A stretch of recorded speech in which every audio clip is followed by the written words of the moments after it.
हमारे बुजुर्गों ने हमने जो ये जंगें देखी हैं, तो इससे हम ये चाहते हैं कि ये यूक्रेन जैसी ना हो जाए कभी। ये छोटे मोटे घर बने हुए हैं, इस घर में अगर फायरिंग होगी तो उसमें कोई बच नहीं सकता।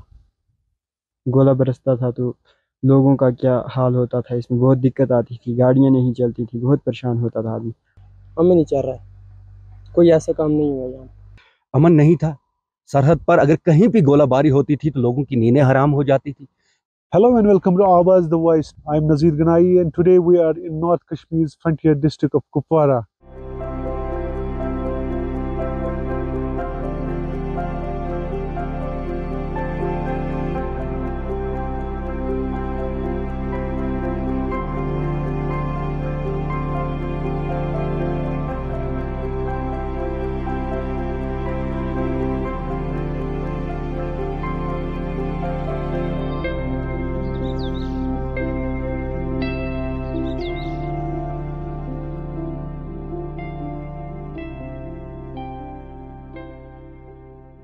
उन्नीस सौ 98 में एक दिन पाकिस्तान ने अचानक अपनी तोपों के मुंह खोल दिए। हमारे अक्सर लोग टंगडार में थे, क्योंकि हमारा दारुल खिलाफत टंगडार है। तो अचानक फायर हो गया तो हमारे 65 सिविलियन मर गए एक ही दिन। ये बहुत बड़ा सानिया भूलने वाला नहीं है। और उसके अलावा यहाँ पर कभी भी पाकिस्तान वाले शक की नज़र से देखते थे कि ये कोई एजेंट है, उसको गोली मार देते थे। तो अमन जो है, हमारे बुजुर्गों ने हमने जो ये जंगें देखी हैं, तो इससे हम ये चाहते हैं कि ये यूक्रेन जैसी ना हो जाए कभी। अभी तो गोलाबारी हुई नहीं, अगर गोलाबारी हो जाए तो उसकी बहुत बड़ी हमारे को तंगी उठानी पड़ती है, बहुत ही मुश्किलात का सामना पड़ता है हमारे को। ये मोर्चे का कोई बंदोबस्त नहीं है। ये छोटे मोटे घर बने हुए हैं, इस घर में अगर फायरिंग होगी तो उसमें कोई बच नहीं सकता। बस ऐसे ही गुजारा करते थे, कोई छुपता था, कोई जिसके पास थोड़ा हल्का मकान होता था उधर ही छुप जाते थे। जो मर गया वो मर गया, जो बच गया बच गया। फायरिंग के अंदर हमें को बहुत मुश्किलातें आई, बहुत ही मुश्किलातें आई। उसमें फौज ने कुछ हमारे को मोर्चे भी दिए हुए थे, लेकिन जिसके पास थे वो उसके अंदर छुप सकता है, जिसके पास नहीं है वो कहाँ जाएगा। या तो उसने मरना है तो या किस्मत से बच गया तो बच गया, नहीं तो फिर जाना उसने। सर इसका हम क्या बता सकते हैं, ये तो एक बहुत बड़ी सतह की बात है, ये उसका फैसला हम दे नहीं सकते कि वो क्या होगा। अब ये झगड़ते हैं लेकिन मरते हम। मुल्क दोनों आपस में अगर झगड़ते हैं तो मरता कौन है? गरीब मर देगा।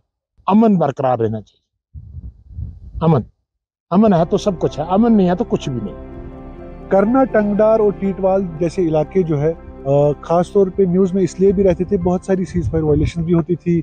यहाँ के बहुत सारे ऐसे इवेंट्स भी आते थे जिनमें लोग मर भी जाते थे और शेलिंग बहुत होती थी इसमें। तो कुछ अरसे से जो है सीज फायर अनाउंस किया गया। तो इस वक्त जो माहौल है उस पे क्या नज़र है आपकी? मैं आपको बताऊं कि सीज फायर होने के बाद यहाँ पर लोगों ने चैन और अमन की सांस ली है। मैं आपको ये बोलूँगा कि अमन नहीं था।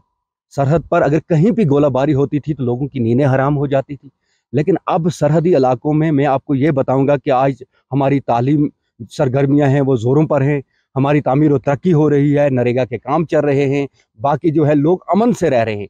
मैंने वो दौर भी देखा है कि जब गोलाबारी से मैंने लोगों के चिथड़े जो हैं वो हवाओं में बिखरते देखे।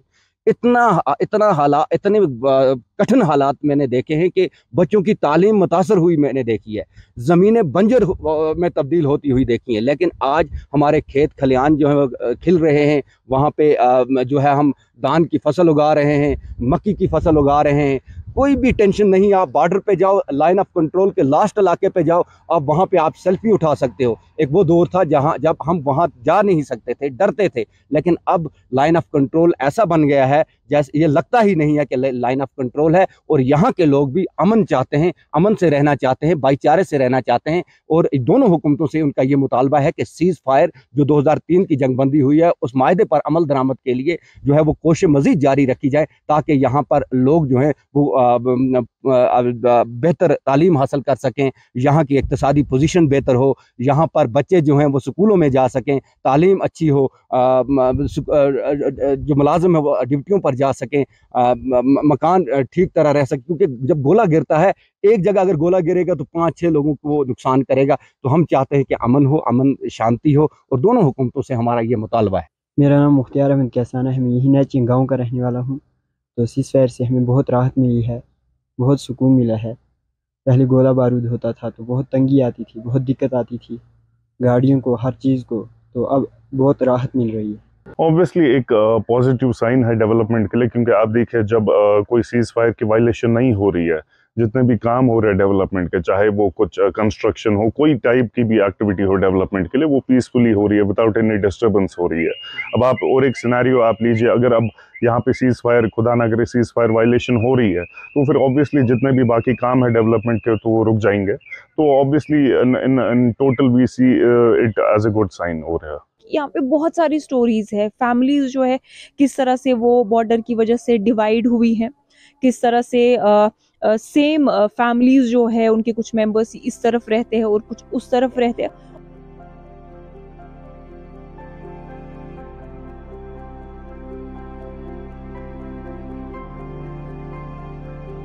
सीज फायर को लेके कैसे हालात हैं? हालात ऐसे हैं कि मैं आपको एडवाइस करूँ कि ये टीटवाल है जो, ये जंग मैदान है, मैदान जंग है, यहाँ 3-4 जंगें लड़ी गई हैं। हाँ, और 47 की, 48 की और 65 की, 71 की, और उससे ज़्यादा जंग जो 92 से 2003 तक हम नहीं देखी। हम ये चाहते हैं पीस, अमन चाहते हैं। अमन के साथ सब कुछ है। अमन अगर नहीं हुआ तो कुछ भी नहीं। अमन के साथ हम सब कुछ चाहते हैं। अमन के साथ तरक्की है। किसके साथ? अमन के साथ तरक्की है। तो आज हमें ये, मैं कहता हूँ कि हमें आज नया सूरज तुलू हुआ, अभी इसकी किरणें बिखेर रहा है ये अपनी, तो इंशाल्लाह ये उम्मीद है कि ये अच्छा हो जाएगा। मैं गुजारिश करता हूँ आपके माध्यम से कि किसी भी हालत हमारे प्राइम मिनिस्टर को उनसे बात करनी चाहिए अमन की, क्योंकि ये ज़ीरो लाइन है, यहाँ कभी भी कुछ हो सकता है।